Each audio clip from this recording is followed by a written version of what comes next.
Breaking news చూస్తున్నాం. తెలుగు రాష్ట్రాల్లో సంచలనం సృష్టించిన ఆన్లైన్ బెట్టింగ్ యాప్ కేసులో సిఐడి దర్యాప్తు ముమ్మరం చేసింది. సోషల్ మీడియా ద్వారా బెట్టింగ్ యాప్లను ప్రమోట్ చేసిన పలువురు సినీ ప్రముఖులకు ఇప్పటికే నోటీసులు జారీ చేసింది. ఇప్పటికే ఈ కేసులో విజయ్ దేవరకొండ, రాణా దగ్గుపాటి, ప్రకాష్ రాజ్, మంచు లక్ష్మి పేర్లు బయటకు రావడం చర్చనీయాంశమైంది. ఇక తాజాగా ఈ కేసు మరో మలుపు తిరిగింది. నటి Nidhi Agarwal, anchor Sreemukhi, social media influencer Amrutha Chowdary పేర్లు కూడా ఈ జాబితాలో చేరాయి. సిఐడి కార్యాలయానికి హాజరు కావాలని నోటీసులు ఇచ్చినట్లు తెలుస్తుంది. ఈ ముగ్గురిని సిఐడి బృందం విచారిస్తుంది. ఆన్లైన్ బెట్టింగ్ యాప్స్లో లావాదేవీల వివరాలు, డాక్యుమెంట్ల వివరాలు సేకరించి స్టేట్మెంట్ను రికార్డ్ చేస్తున్నారు. దీనిపై మరింత సమాచారం మా ప్రతినిధి రాజేష్ ఫోన్ ఇన్ ద్వారా అందిస్తారు. రాజేష్, చెప్పండి, బెట్టింగ్ యాప్స్ ప్రమోట్ చేసిన సెలబ్రిటీస్ని సిఐడి ఏ విధంగా ప్రశ్నిస్తుంది?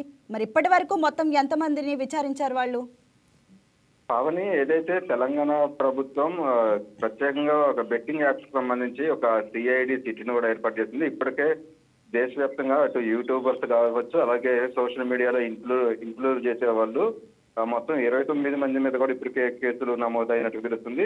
దీనికి సంబంధించి అటు మియాపూర్, పంజాగుట్ట పోలీస్ స్టేషన్ లో సుమోటాగా కూడా కేసులు నమోదు చేశారు. అయితే దీని మీద రోజుకి విచారణ అనేది పెరిగిపోతుందని చెప్పుకోవచ్చు. ఇప్పటి వరకు కూడా సెలబ్రిటీకి సంబంధించి అనేక మంది హాజరైన పరిస్థితి ఉంది. అటు రానా దగ్గుపాటితో పాటు ప్రకాష్ రాజ్ కావచ్చు, అలాగే యాంకర్ విష్ణుప్రియ కావచ్చు, మంచు లక్ష్మి కావచ్చు, సినీ హనుమంతు లాంటి సెలబ్రిటీస్ ని కూడా ఇప్పటికే అటు సిట్ అయితే విచారణ చేస్తుంది. దానికి సంబంధించి పూర్తిగా ఎవరైతే వాళ్ళని కాంటాక్ట్ అయ్యారో వాళ్ళ బ్యాంకు స్టేట్మెంట్ కి సంబంధించిన విషయాలు కావచ్చు, అలాగే అగ్రిమెంట్ కి సంబంధించిన విషయాలు కీలకంగా అయితే దాని మీద సిట్ విచారణ చేస్తూ పూర్తి ఇన్ఫర్మేషన్ అయితే తీసుకుంటున్న పరిస్థితి ఉంది. ఇప్పటి వరకు కూడా దాదాపు 12 మంది యూట్యూబర్లకు సంబంధించి కూడా ప్రత్యేకంగా అటు సిట్ అధికారులు కూడా ప్రత్యేకంగా పిలిపించి మాట్లాడుకున్నారు. అయితే తాజాగా ఈ కేసుకు సంబంధించి మరికొంత కేసును కూడా వేగవంతం చేశారు. వాళ్ళ ప్రముఖంగా అయితే ముగ్గురు సెలబ్రిటీకి సంబంధించి వాళ్ళ సిట్ విచారణ అయితే హాజరయ్యారు. పూర్తిగా అటు యాంకర్ గా ఉన్న శ్రీముఖి కావచ్చు, అలాగే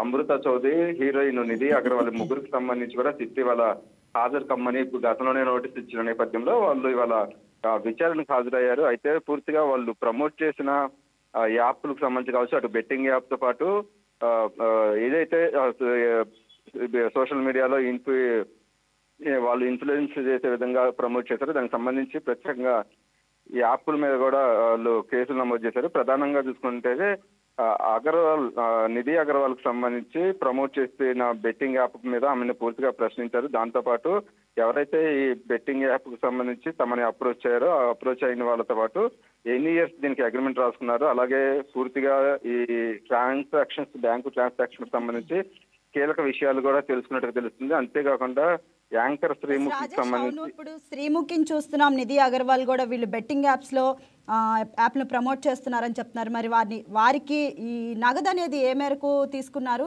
అండ్ ఎక్కడి నుంచి అసలు ఈ డబ్బులు వాళ్ళకి వస్తున్నాయి అనేది ఏమైనా ఇన్ఫర్మేషన్ తెలిసిందా?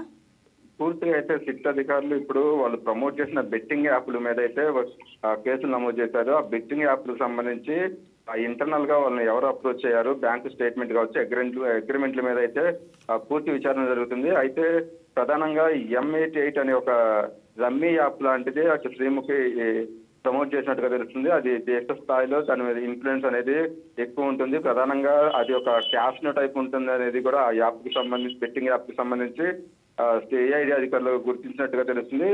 అంతేకాకుండా మొత్తం యోలో 247 అనే ఒక గేమింగ్ యాప్ కు సంబంధించి అమృత చౌదరి ప్రమోట్ చేసినట్టుగా తెలుస్తుంది. ఆమెను కూడా పూర్తిగా సిట్ అధికారులు విచారణ చేస్తున్నారు. అంటే వాళ్ళు చేసిన బెట్టింగ్ యాప్స్ అనేది ఎంతవరకు ఎప్పటి నుంచి చేశారు, అంటే ఆ యాప్స్ వల్ల యువతకు సంబంధించి ఎలాగా వాళ్ళు దాని ప్రభావం చూపించింది, ఆ యాప్ వల్ల ఎవరైనా యువత కావచ్చు, ఎవరైనా అప్పులు పాలవడం కానీ అలా ఆత్మహత్యలు చేసుకుని ఉన్నారనేది కూడా ఆ వర్షంలో కూడా అటు సిట్ అధికారులు అయితే పూర్తిగా విచారణ చేస్తున్నారు. ఆ విచారణ చేసిన అనంతరం కూడా మరికొన్ని కీలక డాక్యుమెంట్లు కూడా రికవరీ చేసినట్టు తెలుస్తుంది. పూర్తిగా బ్యాంకు స్టేట్మెంట్లు అనేది, అలాగే అగ్రిమెంట్లు అనేది దానికి సంబంధించిన పూర్తి ఇన్ఫర్మేషన్ అయితే తెలుసుకున్నట్టుగా తెలుస్తుంది. దానికి అంటే మొత్తం 29 మందికి సంబంధించి కేసులు నమోదు చేసిన నేపథ్యంలో ఈ అందరికీ ఒకటే లింక్ ఉందా, లేకపోతే ఎవరికి వాళ్ళు విడిగా అప్రోచ్ అయ్యారా అనేది కూడా పూర్తిగా అన్ని కోణాల్లో కూడా అటు రాజేష్, మరి అమృత చౌదరి కాకుండా ఈ సోషల్ మీడియా ఇన్ఫ్లుయెన్సర్స్ ఇంకెంతమందిపై ఇప్పటివరకు కేసు ఏమైనా నమోదు చేశారా వాళ్ళపైన అధికారులు? మొత్తం దేశవ్యాప్తంగా సంబంధించి 29 మంది మీద కేసులు అయితే నమోదు చేశారు. ప్రధానంగా అటు పంజాగుట్ట పోలీసులకు సంబంధించి ఎవరైతే సెలబ్రిటీస్ ఉంటారో ఆ సెలబ్రిటీకి సంబంధించిన బెట్టింగ్ యాప్స్ మీద అక్కడ కేసు ఫైల్ చేశారు. మియాపూర్కి సంబంధించి యూట్యూబర్స్ అనేది ఎక్కువ ఈ మధ్యకాలంలో సోషల్ మీడియాలో యూట్యూబ్ అనేది ఎక్కువ అవుతుంది కాబట్టి దాని మీద బెట్టింగ్ యాప్స్ ని ప్రమోట్ చేసిన వాళ్ళకి సంబంధించిన అక్కడ కేసులు నమోదైనాయి. మొత్తంగా చూసుకున్నట్టయితే ప్రముఖులు అనేది చాలా మంది ఉన్నారు. ఎందుకంటే అటు ప్రకాష్ రాజు లాంటి వాళ్ళు కూడా ఇప్పటికే విచారణకు ఎదుర్కొన్నారు. అలాగే విజయ్ దేవరకొండ కావచ్చు, రానా దగ్గుబాటి కావచ్చు, విష్ణుప్రియ కావచ్చు, అలాగే మంచు లక్ష్మి అంటే చాలా ప్రముఖ స్థానంలో ఉన్న సెలబ్రిటీస్ అనేది ఇది అంటే వాళ్ళకి తెలిసి చేశారా తెలియక చేశారా అసలు పూర్తిగా వాళ్ళు ఎక్కడి నుంచి వీళ్ళు దీనికి సంబంధించిన బెట్టింగ్ యాప్ ప్రమోట్ చేశారు అంటే ఇంటర్నేషనల్ లో కంట్రీస్కి వెళ్ళినప్పుడు అక్కడ ఉన్న వాళ్ళు దీనికి సంబంధించి అగ్రిమెంట్లు కావచ్చు, హవాలా మనీ ఏమన్నా ట్రాన్సాక్షన్ జరిగిందని అన్ని కోణాల్లో ఆలోచిస్తున్నారు. ఎందుకంటే ఒక బెట్టింగ్ యాప్స్ అనేది ఒక నేషనల్ లెవెల్ ఇష్యూ కాదు కాబట్టి అది ఇంటర్నేషనల్ లెవెల్లో దాని ప్రభావం ఉంటుంది కాబట్టి ఆ స్థాయిలో నుంచి అటు సిట్ అధికారులు అయితే పూర్తిగా విచారణ చేస్తున్నారు. అయితే ఇప్పటి వరకు కూడా దాదాపు 12 మందికి సంబంధించిన విచారణ అయితే జరిగినట్టు తెలుస్తుంది. పూర్తిగా అటు బ్యాంక్ స్టేట్మెంట్ అలాగే వాళ్ళు రాసిన అగ్రిమెంట్ వాళ్ళు ప్రమోట్ చేసిన బెట్టింగ్ యాప్స్ ఈ మూడింటి లేదా ఒక క్లారిటీ అయితే తీసుకుంటున్నారని చెప్పొచ్చు. ఇవాళైతే ప్రముఖమైన సెలబ్రిటీస్ ముగ్గురు కూడా సిట్ ముందుకి హాజరయ్యారు భావని. ఎస్, మరి ఈ విచారణలో భాగంగా ఈ 29 మంది ఎవరైతే ఉన్నారో మరి అధికారులకు ఎటువంటి రెస్పాండ్ ఇచ్చారు? అసలు ఏం చెప్పారు దీని గురించి ఏమన్నా? పూర్తిగా వాళ్ళకి సంబంధించి గతంలో ఉన్న అంటే ఏమైనా కీలక విషయాలు ఏమైనా తెలిసినాయా వాళ్ళ దగ్గర నుంచి?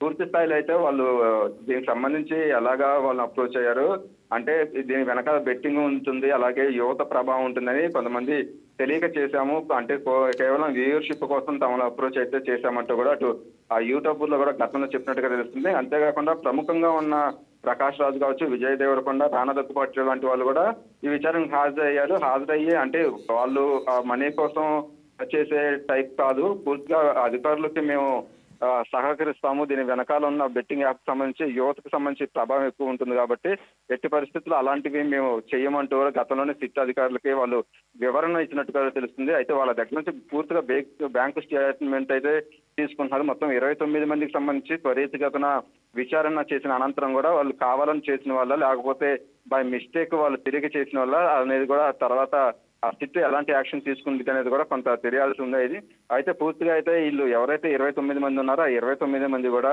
అధికారులకి పూర్తి స్థాయిలో సహకరిస్తామంటూ కూడా చెప్తున్న పరిస్థితి అయితే ఉంది. దానికి సంబంధించి నోటీసులు ఇచ్చిన వెంటనే కూడా వాళ్ళు హాజరవుతూ వస్తున్నారు.